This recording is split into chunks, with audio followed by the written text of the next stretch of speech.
Morning students, कैसे हैं आप सब। उम्मीद करती हूँ आप लोग अच्छे होंगे। आज आपकी वर्कशीट नंबर 14 आई है, इसे अच्छे से लेबल कर लीजिए, डेट डाल दीजिए, क्लास, सब्जेक्ट, अपना नाम, अपने टीचर का नाम लिख लीजिए। आज आपकी एसएसटी की वर्कशीट है और आज इसमें हम समानता के अधिकार के बारे में जानेंगे। तो चलिए पढ़ना शुरू करते हैं। देखिए यहाँ क्या लिखा है आपका। इस तरह की तस्वीर देखते ही आपके मन में सबसे पहले क्या विचार आता है? जल्दी से बताइए क्या आता है। यही ना कि ये सब महिलाएं वोट दे के आ रही हैं, ये महिलाएं वोट देने जा रही हैं, है ना। ये आपकी ईवीएम मशीन है जिससे वोट डाला जाता है। ये आपका वोटर आई कार्ड है, अगर ये आपके पास नहीं होता है तो आपको वोट डालने का अधिकार नहीं होता है। और ये आपका 18 साल की एज कंप्लीट करने के बाद बनता है। जब आप 18 साल की अपनी आयु पूरी कर लेते हैं और आप 19 साल में लग जाते हैं तब ये आप बनवा सकते हैं, है ना। यही विचार आते हैं आपके दिमाग में।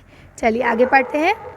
तो देखिए यहाँ लिखा हुआ है, भारत जैसे लोकतांत्रिक देश में वयस्कों को मत देने का अधिकार है, चाहे उनका धर्म कोई भी हो, शिक्षा का स्तर या जाति कुछ भी हो, वे गरीब हो या अमीर। ठीक है, यानी कि हमारा भारत जो है वो स्वतंत्र देश है और स्वतंत्र का मतलब ही यही होता है कि जहाँ पे सबको बराबर अधिकार मिले। ठीक है, ये मायने नहीं रखता कि आप कौन से धर्म से हैं, ये भी मायने नहीं रखता कि आप पीएचडी होल्डर हैं या आप एक रिक्शे वाले हैं। सबके पास वोट देने का अधिकार है। ये भी मायने नहीं रखता कि आप अमीर हैं या गरीब, डज नॉट मैटर, है ना। इसमें क्या है, इसे हम लोग क्या कहते हैं, सार्वभौमिक मत अधिकार, जिसके अंतर्गत 18 साल से अधिक होना चाहिए बस आपकी आयु, और ऐसा इलेक्शन कार्ड आपके पास बना हुआ होना चाहिए। आप मत दे सकते हैं, यानी आपके पास मताधिकार है। सार्वभौमिक मत अधिकार का विचार समानता के विचार पर आधारित है, यानी इसका जो विचार है वो किस पर आधारित है, समानता के विचार पर आधारित है। क्योंकि ये घोषणा करता है कि देश का हर व्यक्ति, स्त्री हो चाहे वो पुरुष, उसका आर्थिक स्तर या जाति कुछ भी क्यों ना हो, वो एक वोट का अधिकार है ना, यानी एक वोट का हकदार है। यानी हम सब के पास एक वोट है। आपके पास तो नहीं है अभी, तो आप लोगों की एज 18 से कम है क्योंकि, तो आप लोग वोट नहीं डाल सकते हैं, लेकिन मैं वोट डाल सकती हूँ और मेरे पास एक वोट डालने का अधिकार है। मेरे पास नहीं, भारत के हर नागरिक के पास, है ना। जो भी 18 साल से ज़्यादा के हैं उनके पास एक वोट डालने का अधिकार है। आगे पढ़ते हैं। तो देखिए यहाँ क्या लिखा है, बहुत से लोग हैं जो भारतीय लोकतंत्र में रहते हैं जिन्हें मताधिकार प्राप्त है, लेकिन जिनका दैनिक जीवन और कार्य करने की स्थितियाँ समानता से बहुत दूर है। ठीक है, यानी वो बिल्कुल डिफरेंट है। तो हम कह सकते हैं कि राजनीतिक रूप से सभी समान है, लेकिन सामाजिक रूप से असमानताएं कई स्तरों में मौजूद है, कई क्षेत्रों में मौजूद है।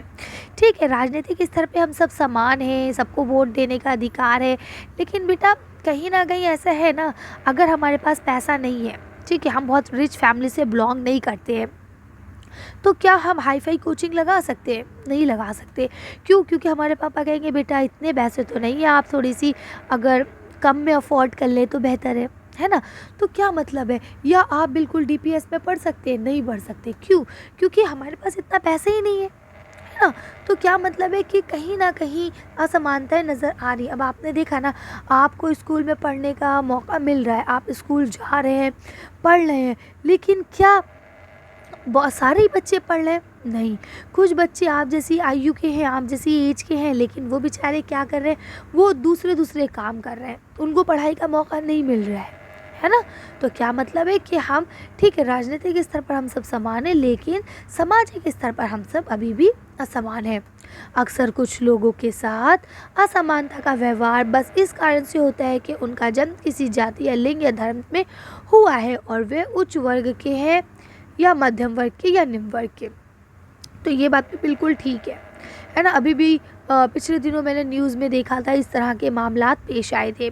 तो कहने का क्या अर्थ है कि आज भी कहीं बहुत सारी जगहों पर इन सारे मामलात को देखने को मिल जाते हैं। अब मैं ज़्यादा वजाहत नहीं करूँगी यहाँ इस मामले की, लेकिन आप सब समझ सकते हैं कि मैं क्या कहना चाह रही हूँ। यानी आज भी लोगों के साथ भेदभाव होता है कि अच्छा तुम उस शहर से हो, है ना। आप सब जानते हैं, जैसे अगर कोई व्यक्ति ये कह दे कि हम बिहार से हैं तो उसको कितना बुरा ट्रीट करते हैं, है ना। या कोई व्यक्ति ये कह दे कि हम फला जगह से हैं या हम छत्तीसगढ़ से हैं, अच्छा तो तुम तो बिल्कुल बैकवर्ड हुए, है ना। तो क्या मतलब है, क्या ऐसा सचमुच है? नहीं, इंसान बड़ा या छोटा, अमीर या गरीब अपनी सोच से होता है, अपनी नॉलेज से होता है, पैसे से नहीं। पैसा तो आज किसी के पास है, कल किसी के पास हो सकता है ना। लेकिन जो नॉलेज, जो ज्ञान आपके पास है वो किसी और के पास नहीं हो सकता। ठीक है, जो आपका है वो हमेशा आपका रहेगा। बज़ाहिर आप उस ज्ञान को बांट सकते हैं, किसी को दे सकते हैं, लेकिन बांटने से वो आपके पास कम नहीं हो जाएगा। ठीक है। सामाजिक असमानता के कारण, अब सामाजिक असमानता के कारण क्या क्या हो सकते हैं? सबसे पहला कारण तो धर्म है, जो कि आप सब जानते हैं कि धर्म के आधार पर कितना ज़्यादा भेदभाव किया जाता है।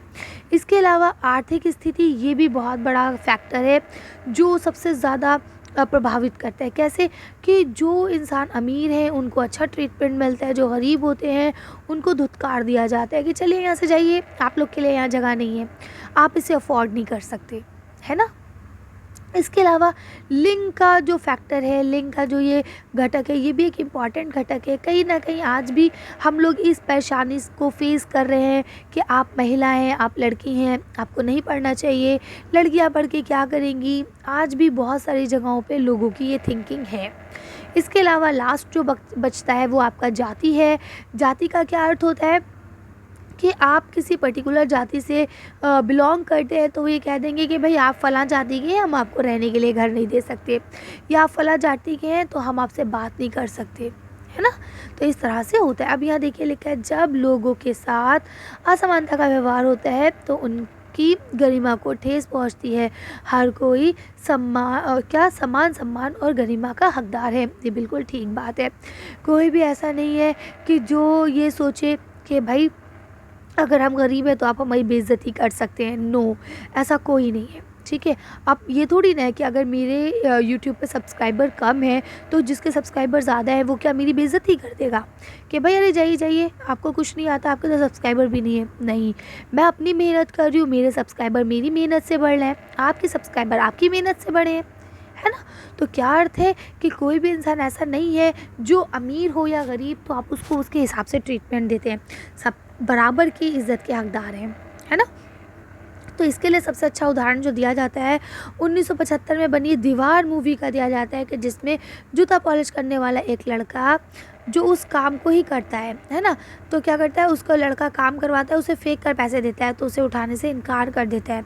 वह मानता है कि उसके काम की भी गरिमा है और उसका भुगतान अदा करने मतलब आदर के साथ अदा किया जा सकता है ना। यानी कि अगर मैं अभी आपको पढ़ा रही हूँ, चलिए मैं तो खैर एक कहते हैं ना एक एजुकेटेड काम है, ये टीचर है हूँ मैं, आपको पढ़ा रही हूँ, तो आप मेरे साथ बदतमीज़ी नहीं करेंगे क्योंकि कोई भी बच्चा अपने उस्ताद के साथ, अपने टीचर के साथ बदतमीज़ी नहीं करता है। लेकिन वहीं अगर कोई रिक्शे वाले अंकल हैं तो क्या आप उनके जो रिक्शे की सवारी आप ले रहे हैं क्या उसके बदले आप उन्हें पैसा फेंक के देंगे? नहीं।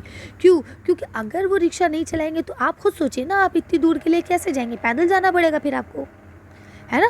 या स्वीपर अंकल हैं, अगर वो स्वीपर अंकल आपके घर में झाड़ू लगाते हैं या आपके मोहल्ले की सफाई करते हैं और आप उन्हें कुछ पैसे देना चाहते हैं तो क्या आप उन्हें फेंक के पैसे देंगे या आप उनसे बदतमीज़ी से बात करेंगे? नहीं। क्यों? क्योंकि अगर मान लीजिए उन्होंने सफाई नहीं की तो आपने सोचा है कि आपका क्या होगा? आपने सोचा आपका एरिया कितना गंदा हो जाएगा और गंदा होने की वजह से कितने सारे जर्म्स, कितनी सारी प्रॉब्लम्स आपको फेस करना पड़ सकती हैं। आई बात समझ में? तो ये वही चीज़ यहाँ पे आपको बताई गई है। अगला क्या है, यहाँ देखिए, वयस्क का मतलब होता है 18 साल या उससे अधिक आयु का व्यक्ति। ठीक है। समानता का मतलब क्या होता है? अधिकार, बराबर होने का विस्तार, यानी कि विशेषता ये है कि इसमें स्थिति, अधिकार, ये सारी चीज़ें आती हैं जिसमें सबको बराबर मिले। गरिमा का क्या तात्पर्य है? इसका तात्पर्य अपने आपको और दूसरे व्यक्तियों को समान योग समझ रहा है कि अगर मैं झाड़ू दे रही हूँ तो इसका मतलब ये नहीं है कि मेरी कोई सेल्फ रिस्पेक्ट नहीं है ना। कोई भी काम छोटा या बड़ा नहीं होता है। ठीक है, मैंने पढ़ाई नहीं करी तो मैं झाड़ू दे रही हूँ तो, लेकिन मैं कम से कम अपना पेट तो पाल रही हूँ ना, एक इज़्ज़त का काम कर रही हूँ, है ना। झाड़ू देना एक इज़्ज़त का काम, ऐसा तो नहीं है ना कि अगर झाड़ू दे रही हूँ तो मैं बिल्कुल गरीब हो गई, बहुत बुरी हो गई, है ना। अगर मैं झाड़ू नहीं दूँगी तो आपको कैसे चलेगा काम? ठीक है। तो वही चीज़ कह रहे हैं कि अगर मैं झाड़ू भी दे रही हूँ तो हूँ तो मैं समाज की नागरिक ना, हूँ तो मैं भी एक इंसान ना।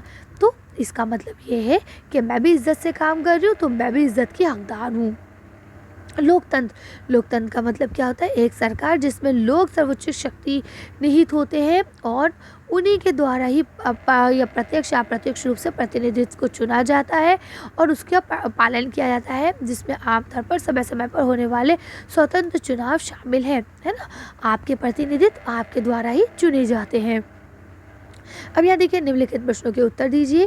तो सबसे पहला प्रश्न लिखा है सार्वभौमिक वयस्क अधिकार को परिभाषित कीजिए कि ये क्या होता है। चलिए इसका आंसर देखते हैं। तो देखिए आप यहाँ से लिख सकते हैं लोकतंत्र देश में जो हमारा भारत है उसमें सबको मत देने का अधिकार है, चाहे वो किसी धर्म का हो, किसी जाति का हो, या उसका शिक्षा शैक्षिक स्तर कुछ भी रहा हो, या वो अमीर हो या गरीब कुछ भी हो, सबको वोट देने का अधिकार है। और जो ये वोट देने का अधिकार है यही सार्वभौमिक वयस्क मत अधिकार कहलाता है। कर लेंगे। यहाँ देखिए आपको नेक्स्ट क्वेश्चन लिखा है, क्या आप चुनाव में वोट डाल सकते हैं? यदि नहीं तो क्यों नहीं? देखिए मैं तो डाल सकती हूँ, ठीक है, लेकिन हाँ आप लोग नहीं डाल सकते। तो इसका क्या कारण है? चलिए आंसर देख के। तो देखिए आप इसका आंसर यहाँ से लिखेंगे कि हमारे संविधान में 18 साल से कम लोगों को वोट देने का अधिकार नहीं है, ठीक है, इसलिए हम वोट नहीं दे सकते। जब आप 18 के हो जाएंगे, आपका वोटर ID बन जाएगा, तो आप भी वोट दे सकते हैं। कर लेंगे। चलिए आगे पढ़ते हैं।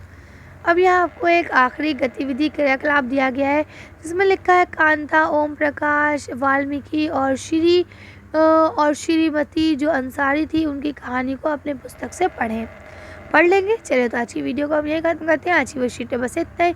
अगर आपका वीडियो पसंद आई हो तो प्लीज़ इसे लाइक और शेयर करें। अगर अभी तक आपने हमारे चैनल को सब्सक्राइब नहीं किया, प्लीज़ हमारे चैनल को सब्सक्राइब करें। Thank you for watching.